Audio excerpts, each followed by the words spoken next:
Hey guys, welcome to our channel Code Talk, जहाँ पे चर्चा होती है सॉफ्टवेयर कोडिंग और टेक्नोलॉजी के बारे में। आज का टॉपिक है जीसीडी और एलसीएम का एल्गोरिदम। सबसे अच्छा एल्गोरिदम क्या है जीसीडी और एलसीएम को पाने का। और जीसीडी इस वीडियो में हम देखेंगे जीसीडी और एलसीएम होते क्या हैं, उनका एल्गोरिदम क्या होता है, यूक्लिड्स का एल्गोरिदम जो सबसे फास्ट माना जाता है जीसीडी को कैलकुलेट करने के लिए। और फिर हम इसमें रिकर्सिवली और इटरेटिवली ये जो एल्गोरिदम है उसको इम्प्लीमेंट करके सी में देखने वाले हैं, इसका रिजल्ट क्या आता है। तो चलिए शुरू करते हैं। लेकिन उससे पहले दोस्तों, अगर आप चैनल पर नए हैं, चैनल को सब्सक्राइब कर लीजिए, क्योंकि हम ऐसे ही एल्गोरिदम और डाटा स्ट्रक्चर से रिलेटेड, कोडिंग से रिलेटेड, कंप्यूटर से रिलेटेड वीडियोस अपलोड करते हैं अपने चैनल पे। तो अगर आपको इससे ऐसे चीज़ों में इंटरेस्टेड है, आपकी मदद हो रही है, तो इस चैनल को जरूर सब्सक्राइब कर दीजिए, वीडियो को लाइक जरूर कर दीजिएगा। तो चलिए शुरू करते हैं। तो दोस्तों, जीसीडी और एलसीएम, तो आपको पता होगा जीसीडी और एलसीएम होता क्या है। जीसीडी होता है greatest common divisor, greatest common divisor. जैसे कि मान लीजिए आपके पास 27 है और 18 है, दो नंबर्स हैं, ठीक है। तो दो नंबर मान लीजिए आपका है, जीसीडी इसका निकालना है, किसी ने बोल दिया। तो जीसीडी का मतलब आपने पढ़ा होगा हाई स्कूल में या क्लास 8-9 में पढ़ाया जाता है, एचसीएफ जिसको कहते हैं, हाईएस्ट कॉमन फैक्टर, ठीक है। तो हाईएस्ट कॉमन फैक्टर क्या होता है कि इसको, ये वो नंबर होता है जो दोनों को डिवाइड कर सकता है, सबसे बड़ा नंबर जो दोनों को डिवाइड कर सकता है। तो यहाँ पे देख पा रहे होंगे कि अगर 9 से हम 9 एक ऐसा नंबर है जो दोनों को डिवाइड कर देता है, और रिमाइंडर क्या आता है 0। 9 3 जा 27 होता है और 9 2 जा 18 होता है, ठीक है। तो इस तरह से यहाँ पे देख पा रहे हैं कि 9 डिवाइड करता है, तो एचसीएफ क्या हो जाएगा, या जीसीडी ऑफ 27 और 18 क्या होगा दोस्तों, जीसीडी हो जाएगा 9, ठीक है। उसी तरह से एचसीएफ क्या होता है, एचसीएफ भी उसी तरह का एक चीज होता है। एलसीएम एक जो होता है, अब एलसीएम के बारे में भी देख लेते हैं कि एलसीएम क्या होता है। एलसीएम दोस्तों होता है लोएस्ट कॉमन मल्टीपल, यानी वो सबसे छोटा नंबर जो इन दोनों के द्वारा 27 और 18 दोनों डिवाइड कर पाएंगे उस नंबर को। तो ऐसा कोई नंबर बताइए जो सबसे छोटा हो और 27 और 18 को डिवाइड कर लेता हो। तो इसका एल्गोरिथम हमने क्लास मतलब 8-9 में पढ़ाया जाता है, लेकिन हम यहाँ से अगर इसे सॉल्व नहीं करने वाले हैं, सीधा लिख दे रहे हैं आंसर इसका 54। तो देखिए 27 इसको डिवाइड कर देता है, ठीक है, 2 टाइम्स, और 54 18 भी डिवाइड कर देता है इसको, कितनी बार में, 2 बार में, 3 बार में, ठीक है। तो ये 54 वो छोटा, सबसे छोटा नंबर है जिसको ये दोनों डिवाइड कर देते हैं। तो इस तरह से एलसीएम क्या हो गया अपना 54। तो हम आज एक ऐसा एल्गोरिदम देखेंगे जो इसको कैलकुलेट कर सकता है। आपको पता ही होगा, अगर आपने इस वीडियो पे आए हैं तो ये इसीलिए जानने आए होंगे कि ऐसा कोई एफिशिएंट तरीका है या नहीं, ठीक है। तो उसी को आज देखने वाले हैं दोस्तों। आपको एक और चीज पता होगा कि ये जो ए और बी अगर दो नंबर हैं, ठीक है, तो उनका एलसीएम और एचसीएफ या जीसीडी, एलसीएम और जीसीडी इन दोनों नंबर्स का मल्टीप्लाई करेंगे हम, तो क्या आएगा, उन दोनों के नंबर के प्रोडक्ट के बराबर आता है। ये भी आपको याद रखना है इस प्रॉपर्टी का। और इसका मतलब ये है कि हम या तो एलसीएम कैलकुलेट कर दें या जीसीडी यानी एचसीएफ, दोनों में से कोई भी एक पता होगा तो हमें दूसरा पता चल जाए, एक पता चल जाएगा तो दूसरा पता चल जाएगा इस इक्वेशन से, ठीक है। क्योंकि अगर मान लीजिए आपको ये पता चल गया 54 एलसीएम है, ठीक है, 54 एलसीएम है, या फिर आपको पता चल गया कि मान लीजिए आपको ये नहीं पता चला, आपको पता चल गया कि अपना जो एचसीएफ है वो है 27 और 8 का, 27 और 18 का एचसीएफ आपको पता चल गया 9 है। तो आपको एक्स रख के ऐसा करके 27 इंटू 18 इस तरह से करके निकाल लेंगे, एक्स क्या आ जाएगा आपका 54 आ जाएगा, यानी एलसीएम आपको पता चल जाएगा। तो दोस्तों यहाँ पे हमें इस बात का ध्यान रखना है कि हमें कोई भी एक पता चल जाएगा तो हम दोनों को कैलकुलेट कर लेंगे। तो इससे मतलब सबसे आसान जो पाने में होता है वो तो जीसीडी होता है। आप देख पा रहे होंगे जीसीडी जो होता है सबसे आसान होता है कैलकुलेट करने में, इसलिए हम जीसीडी को पहले कैलकुलेट कर लेंगे और फिर एलसीएम उससे कैलकुलेट किया जा सकता है।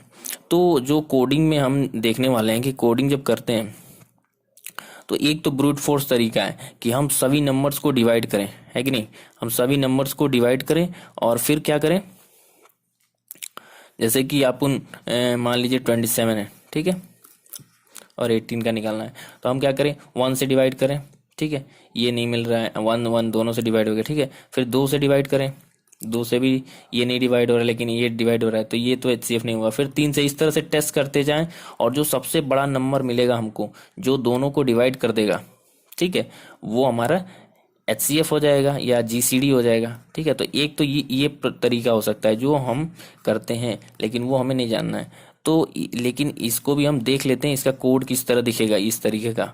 तो हमारा जो GCD वाला फंक्शन मैंने लिख लिया है, तो ये दो वेरिएबल्स लेता है, A और B। ठीक है, A और B इसका इनपुट है और इसका GCD इसको देना है। अब मान ले रहे हैं कि A ग्रेटर देन B है। ठीक है ना दोस्तों, ये एजम्पशन है। तो यहाँ पे हमें क्या करना होगा, हमें यहाँ पे लगाना होगा, फॉर लूप लगाना होगा। इन आई को 1 से स्टार्ट करते हैं। ठीक है, आई को 1 से स्टार्ट करते हैं। ठीक है, और आई लेस देन छोटा नंबर कम से कम B तक तो जाना चाहिए। ठीक है ना, और आई प्लस प्लस इस तरह से ये। और फिर हमें क्या करना है, क्या चेक करना है कि अगर ये जो है कि अपना एक और वेरिएबल लेते हैं G इज इक्वल टू 0। ठीक है, ये हमारा GCD अभी पता नहीं है। अगर ये जो I है अपना A को भी डिवाइड करता है, ठीक है, A को भी डिवाइड करे तो रिमाइंडर 0 आए, एंड B को भी डिवाइड करे तो क्या आना चाहिए, 0 आए। ठीक है, यानी रिमाइंडर 0 आए तो क्या होना चाहिए, अपना G equal to I update हो जाए। ठीक है, ये हमारा एल्गोरिदम हो। तो इस तरह से क्या होगा कि ये हमारा लूप चलेगा कहाँ तक, 1 से 18 तक ये लूप चलेगा। अगर ये केस हमारा 27-28 है तो B तक ये लूप चलने वाला है। B तक चेक करते जाएगा और ये अपडेट होता जाएगा। जब जब ये इसको मिलेंगे वो नंबर्स, I के लिए वो नंबर मिलेंगे जो I A और B दोनों को डिवाइड कर रहे हैं। ठीक है, तो इस तरह से अपना I का जो वैल्यू हो जाएगा, और देन हम लिख सकते हैं रिटर्न G। तो G रिटर्न हो जाएगा एट द फाइनली, और ये इंट के फॉर्म में रिटर्न हो जाएगा। और ये हमें मिल जाएगा अपना ये GCD, और GCD का इस्तेमाल करके हम LCM भी निकाल लेंगे इस फॉर्मूले का इस्तेमाल करके, कि LCM क्या हो जाएगा फिर A into B by GCD। ठीक है, तो ये फॉर्मूले का इस्तेमाल कर लेंगे हम, तो GCD भी LCM भी निकल जाएगा। ठीक है दोस्तों, अब हम बात करने जा रहे हैं इस तरीके की नहीं, हमें ये तरीका नहीं जानना था, हमें जानना है और इफिशिएंट तरीका। और वो तरीका क्या है दोस्तों, यूक्लिड्स का तरीका है। ठीक है, तो उसे हम देखेंगे। तो दोस्तों यूक्लिड ने नोटिस किया कि यूक्लिड एक मैथमेटिशियन थे ग्रीक के, उन्होंने नोटिस किया कि ये जो GCD AB जो होता है, AB का जो GCD होता है वो GCD ऑफ B और A divided by A remainder B, मतलब A जब डिवाइड होता है A मॉड B, जो रिमाइंडर आता है उसके बराबर होता है। यानी GCD जो होता है एक्चुअली में किसके बराबर हो जाता है, B रिमाइंडर के बराबर हो जाता है। इस बात को यूक्लिड ने नोटिस किया। तो इसका इस्तेमाल करके हम क्या कर सकते हैं दोस्तों, इसका इस्तेमाल करके हम कर सकते हैं ये कि हम एक रिकर्सिव फंक्शन लिख सकते हैं कैलकुलेट करने के लिए, क्योंकि R जो है और B जो है वो A और B से छोटे हैं। ठीक है, A और B से छोटे नंबर्स हैं, यहाँ A ग्रेटर देन B माना है मैंने। ठीक है, और एक और चीज़ होता है दोस्तों कि अगर मान लीजिए कोई बोल दे 10 और 0 का GCD क्या है। ठीक है, 10 और 0 का GCD क्या है, तो आप क्या कहेंगे, 10 और 0 का GCD है 10, क्योंकि 10 वो सबसे बड़ा नंबर है जो इन दोनों को डिवाइड कर देता है। 10 को भी डिवाइड करेगा और 0 को भी डिवाइड कर देगा। तो इस बात का भी इस्तेमाल करना है, और इस दोनों इक्वेशन का इस्तेमाल करके हम एक रिकर्सिव फंक्शन लिख देते हैं। रिकर्सिव फंक्शन हमारा कैसा होगा, यही हमारा क्या होगा, सबसे इफिशिएंट तरीका होता है एल्गोरिदम को GCD को कैलकुलेट करने का। ठीक है दोस्तों, ये जो कि GCD A B is equal to GCD B A mod B, जैसे कि आप मान लीजिए कि 27 और 18 वाले केस में भी हम देख लेते हैं कि यहाँ पे अपना ये क्या करेगा, तो यहाँ पे इन दोनों का GCD क्या हो जाएगा, GCD ऑफ ये 18 और ये डिवाइड करेगा इसको, तो आ जाएगा अपना 27। अगर 27 से 18 को डिवाइड करते हैं तो 1 टाइम जाएगा और ये हो जाएगा 9। ठीक है, तो 9 रिमाइंडर आ जाएगा।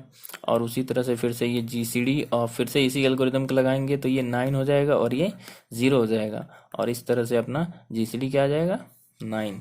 तो आप देख पा रहे होंगे कि अगर इस फॉर्मूले का इस्तेमाल करके हम HCF कैलकुलेट कर पा रहे हैं।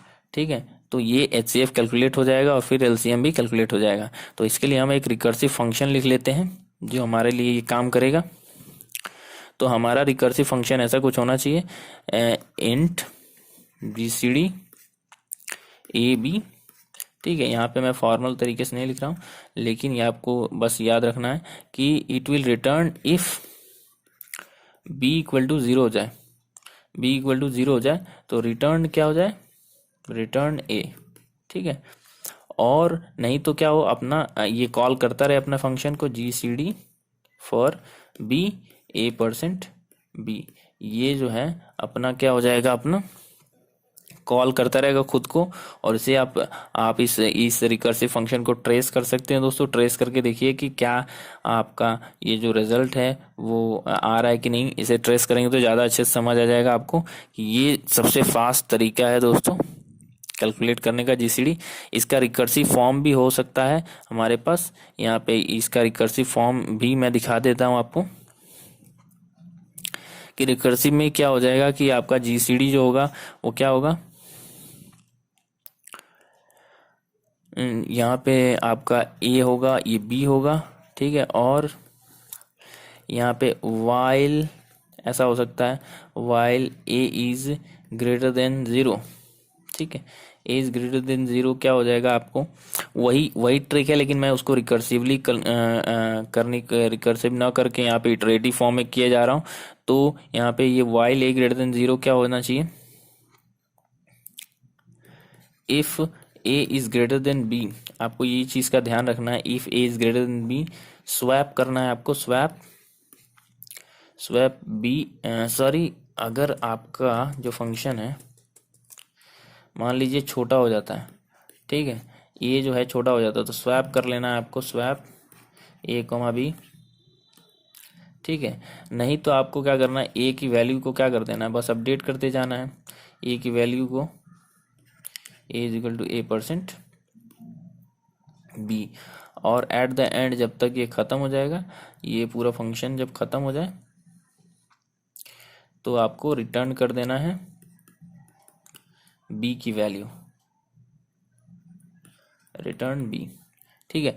तो जैसे कि मैं बता रहा हूँ, ये मैंने ये स्टेटमेंट क्यों लिखा है, तो 27 है और ये 18 है, ठीक है। 27 है और ये 18 है, तो अगर 27 और 18 है तो आपने पहली बार ये क्या किया, आपका जाएगा इसमें और ये कंडीशन वाइल ट्रू हो जाएगा, अंदर जाएगा लूप के। और यहाँ पे पहली बार तो क्या हो जाएगा, इस स्टेटमेंट इफ वाले में नहीं जाएगा, लेकिन A का वैल्यू क्या हो जाएगा, A का वैल्यू हो जाएगा, ये अगर डिवाइड करेंगे तो ये आ जाएगा A 9 हो जाएगा, और B क्या रह जाएगा, 18 हो जाएगा।